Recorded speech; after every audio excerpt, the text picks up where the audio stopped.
Which research method should I use? Or, how to choose the right research method? Are you confused about which research method to use? Have you chosen a topic, but still don't know whether you need experimental research, classroom action research, survey research, qualitative research, correlational research, or research and development? If your answer is yes, you're not alone.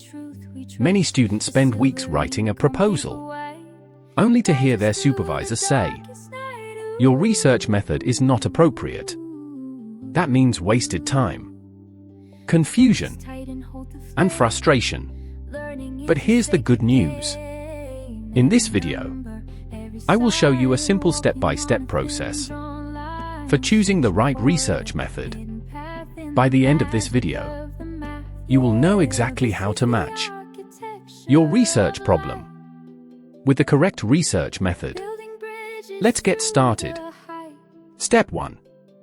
Start with your research purpose. The first thing you must ask yourself is, what do I want to find out? This is the most important question, because your research purpose determines your research method. Think of your research method as a vehicle. You cannot choose the vehicle until you know your destination. Let's look at some examples. Step 2. Do you want to improve a problem in your classroom? Ask yourself, do I have a classroom problem that I want to solve? Examples. Students are reluctant to speak English. Students have low motivation. Students rarely participate. Or, students have difficulty writing essays. If your goal is to improve a classroom situation, then the best method is classroom action research, or CAR. Why?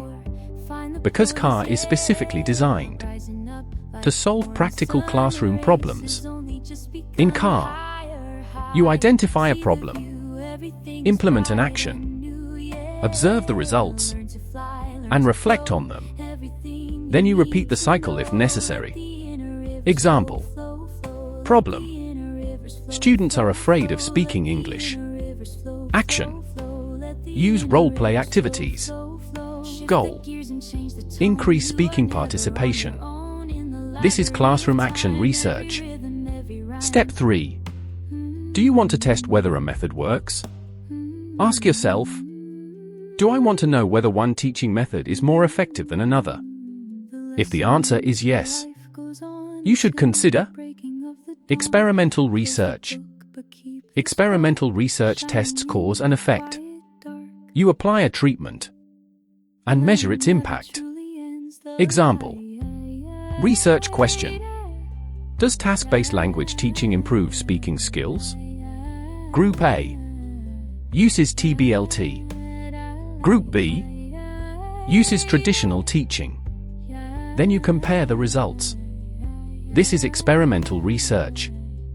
Step 4. Do you want to find relationships between variables? Ask yourself, do I want to know whether two variables are related? If yes, you need correlational research. This method examines relationships. It does not test effectiveness. It does not determine cause and effect. It only measures association. Example. Is there a relationship between vocabulary mastery and reading comprehension? You collect data and calculate the correlation. This is correlational research. Step 5. Do you want to describe a situation? Ask yourself, do I simply want to describe what exists?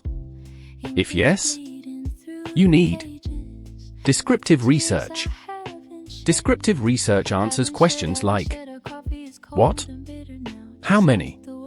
How often? Examples. What learning strategies do students use? How often do students use AI tools?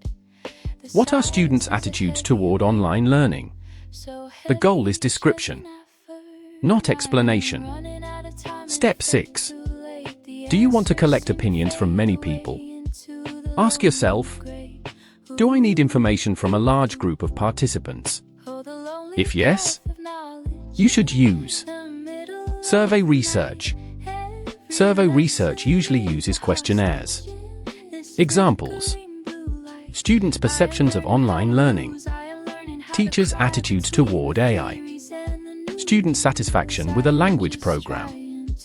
This method is excellent when you need data from many respondents. Step 7. Do you want to understand people's experiences? Ask yourself, do I want to understand what people think, feel, or experience? If yes, you need qualitative research. Qualitative research explores meanings, experiences, and perspectives. Examples: how do students experience anxiety when speaking English? How do teachers integrate AI into teaching? What challenges do students face during online learning? Methods may include interviews, observations, documents. The goal is deep understanding. Step 8. Do you want to develop a product? Ask yourself, do I want to create something new?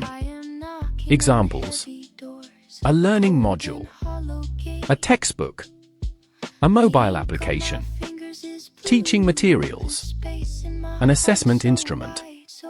If yes, use research and development, R&D. The purpose is not only to study. The purpose is also to create. Usually, the product is designed, validated, revised, and tested. Step 9. Match your research question to your method.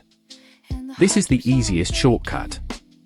If your question starts with, how can I improve classroom action research?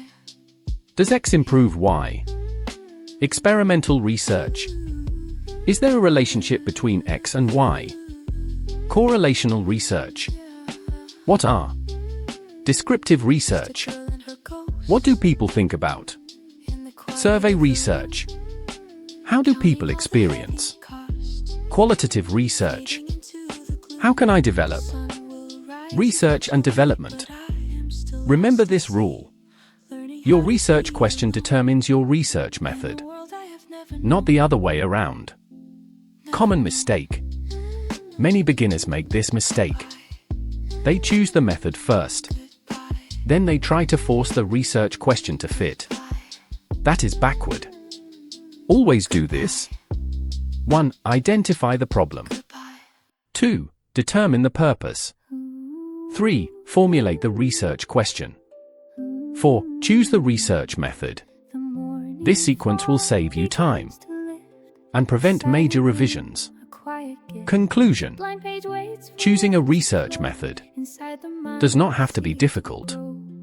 Simply ask yourself, what is my goal? If you want to improve a classroom, car. If you want to test effectiveness, experimental. If you want to find relationships, correlational. If you want to describe a situation, descriptive. If you want opinions from many people, survey. If you want deep understanding, qualitative. If you want to create a product, R&D. Once you know your purpose, the right research method becomes much easier to identify. Before you leave, answer this question. What is your research topic? Write it in the comments below. I will try to suggest the most appropriate research method for you. And if you found this video helpful, please like, subscribe, and turn on notifications, because this channel is dedicated to helping students, teachers, and researchers succeed in their academic journey. Thank you for watching, and I'll see you in the next research tutorial.